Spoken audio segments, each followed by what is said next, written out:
یک رابطه عجیب ولی لذت بخش. به هم زنگ زدن که به اتاق هتلشون برم.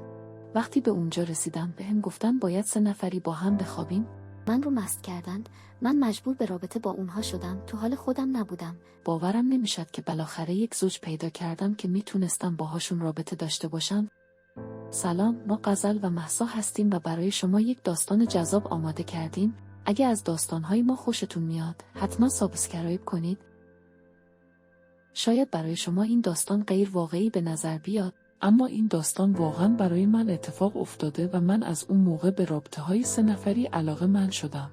اما این داستان برای روزهای گذشته هست، برای روزهایی که یه دختر جوان بودم و تجربه زیادی نداشتم.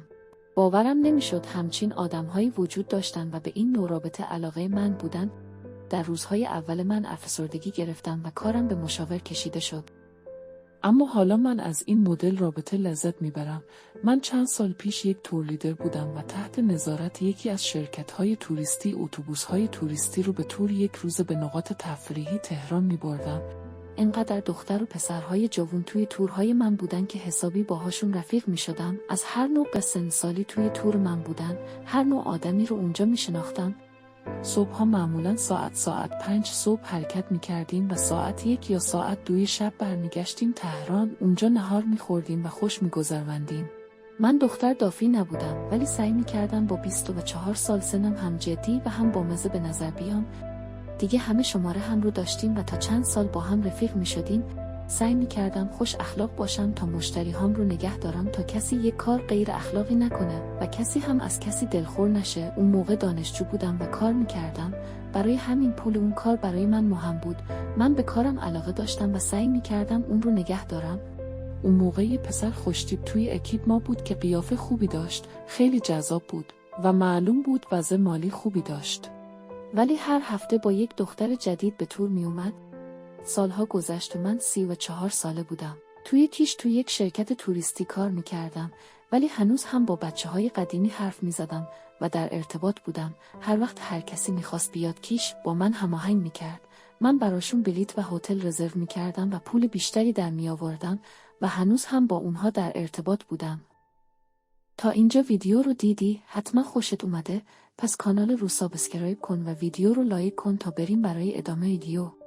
حالا حامد ازدواج کرده بود، یه زندگی لاکچری داشت. مدام توی اینستاگرام از تفریحاتش عکس میگذاشت و یه عالمه دختر و پسر هم دور و اطرافش بودند.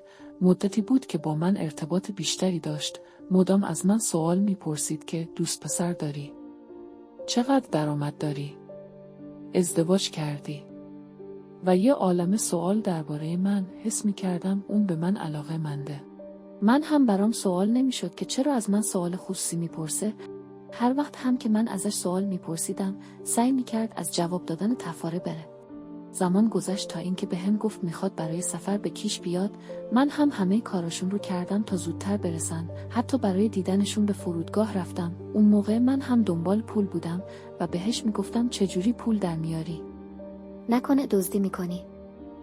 وقتی زنش رو دیدم، یک آدم خوش هیکل و زیبا بود، بدن جذابی داشت و به من حس داغی میداد، اما یکم رفتار عجیبی داشت. فقط سیگار میکشید و دنبال مشروب بود، حتی دنبال مواد بودن.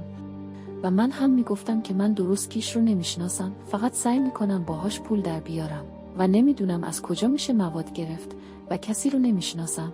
من بهشون میفهموندم که فقط کار میکنم کار. اون هم میگفت خوبه که کار میکنی، ولی نیازها تو چجوری برطرف میکنی؟ بهش گفتم چه نیازی؟ همه چیز توی کیش هست، پاساژها و مغازه ها. اون خندید و گفت منظور من که این نبود، منظورم نیازهای دیگت بود. من گفتم خب چی کار کنم؟ من تا الان فقط مشغول کار بودم و کار. اون گفت یعنی با 34 سال سن هیچ حسی نداری؟ منم گفتم خب از من که دیگه گذشته، ولی موقعیت پیش بیاد چرا که نه؟ من منظورم ازدواج بود و اون هم سرش رو تکان میداد. روزها به من پول میدادن تا اونها رو به این ور و اون ور ببرم. من هم از این پول خوشم میومد و رد نمیکردم. حامد میگفت زنم از کیش خوشش اومده، میشه برای ما یک خونه جور کنی. من هم چند تا پروژه بهش نشون دادم. یک روز به من زنگ زد و گفت میشه بیای به اتاق ما توی هتل. زنم میخواد راجب چیز مهمی با تو حرف بزنه. وقتی به اتاق اونها توی هتل رفتم، بعد از کلی بحث کردن، گفت میخوام برم سر اصل مطلب. گفت میخوای پول خوبی در بیاری؟ گفتم آره. باید چی کار کنم؟ گفت ما بهت پول خوبی میدیم. فقط کافیه با ما باشی؟ گفتم یعنی چی؟ گفت فقط کافیه با من باشی. من هم که اصلا فکرم به اونجا نمیرفت. فکر میکردم قراره خدمتکار باشم. تا اینکه گفت اگه با من باشی هم نیازهات برطرف میشه، هم پول خوبی در میاری. حالا میفهمیدم که چی میگن. من قرار بود با اونها رابطه 3 نفری داشته باشم. از اونجایی که من از دختره خوشم میومد و دوست داشتم باهاش رابطه لزبیان داشته باشم، ولی میترسیدم. اون گفت ما با آدمهای زیادی میخوابیم، از رابطه‌مون فیلم میگیرم و از اون پول میسازیم. اگه تو هم با ما کار کنی پول خوبی گیرت میاد. من هم گفتم دیوونه اید؟ آخه کی همچین کاری میکنه؟ هرچی از دهنم در میومد بهشون میگفتم و از اتاقشون بیرون اومدم. اصلا فکر همچین چیزی رو نمیکردم. فکر نمیکردم اونها اینقدر فکرهای بدی درباره من داشته باشند. من خیلی احمق بودم که با اونها همه جا میرفتم و سعی میکردم مراقبشون باشم. اون موقع من از این کار خوشم نمیومد. ولی یه شب که اتفاقی تو یک مهمونی دیدمشون، به من نوشیدنی دادند و من رو مست کردند. من مجبور به رابطه با اونها شدم. تو حال خودم نبودم. با اونها رابطه برقرار کردم. نمیدونم فیلم گرفتند یا نه، فقط دنبالش لذت بودم. ولی از فیلم گرفتن نمیترسیدم و فقط دنبال پول درآوردن بودم. من با رابطه با اونها پول زیادی به دست آوردم. هم لذت میبردم و هم پول. من برای اولین بار یک رابطه 3 نفری رو تجربه کردم. یک رابطه عجیب ولی لذت بخش.